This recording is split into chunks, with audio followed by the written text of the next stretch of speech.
Hello guys, আমি একটা নতুন ভিডিও নিয়ে চলে এলাম।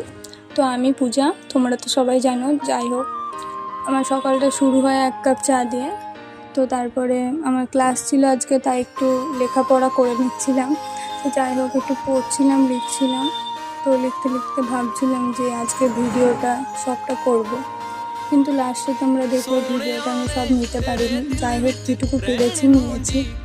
তো তারপরে লিখতে লিখতে পড়তে পড়তে অনেক সময় হয়ে গেল। তো তাও একটু লিখে নিলাম। তোমরা তো জানো আমি বিউটিশিয়ান ক্লাস করেছি বলতে একটা পার্লারে ভর্তি হয়ে শিখেছিলাম। তো যাই হোক, যেটুকু করেছি নিজেদের করেছি, আমি যেটুকু জানি। তো যাই হোক, আমি এখন মেকআপের ক্লাসের জন্য ভর্তি হয়েছি। তো আমাদের এখানে ভর্তি হয়েছি, ওটাই আমি এখন করছি। চাই যেটা করছি মন দিয়ে করার জন্য, তাই আমি খুব ভালো মতন কাজ করতে চাই। তারপরে সকালের খাবারটা খেয়ে নিলাম। সকালে কালকের খাবার ছিল একটু, আর মুড়ি আর তরকারি হয়েছিল।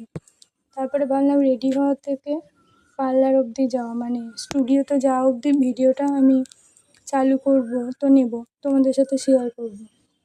কিন্তু যাই হোক, বেরোনোর সময় রেডি হওয়ার সময় সবটাই নিলাম, তাই বলে রেডি হতে হতে দেখাতে পারিনি। তারপরে যাচ্ছিলাম। তো যাই হোক, আমি চলে গেলাম। কিন্তু ভেতরে গিয়ে আমি আজকে তো 2 দিন, তাই নার্ভাস হয়ে গেছিলাম, ভিডিও অন করতে পারিনি। তারপরে যাই হোক, বাড়ি চলে এসে একটু শরবত খেয়ে নিয়েছিলাম। তো বিকেলবেলার দিকে একটু সোনপাপড়ি খেয়ে নিলাম। তো খাওয়ার পর বেশি ভিডিও নিতে পারিনি। আজকে যা যা খেয়েছি শুধু ওটুকুই শেয়ার করতে পেরেছি। মা একটু দই মালাই করে রেখেছিল, ওটা সন্ধ্যেবেলায় খেয়ে বেরিয়ে পড়েছিলাম শুভর সাথে। তো শুভর সাথে যাওয়ার পর একটা কুরকুরে খেয়ে তারপরে বিউটিশিয়ানের যেই কোর্সটা করেছি, তো বললাম নিজে থেকে জানি যেটা। তো ওটার জন্য একটা বৌদি এসেছিলো ফেসিয়াল করার জন্য, সেটা রাত্রেবেলা আমি করে দিচ্ছিলাম। তাও বলেছিলাম একটু রাত করে, যাই হোক রাত্রে আসতে বললাম, তো তারপর করে দিলাম।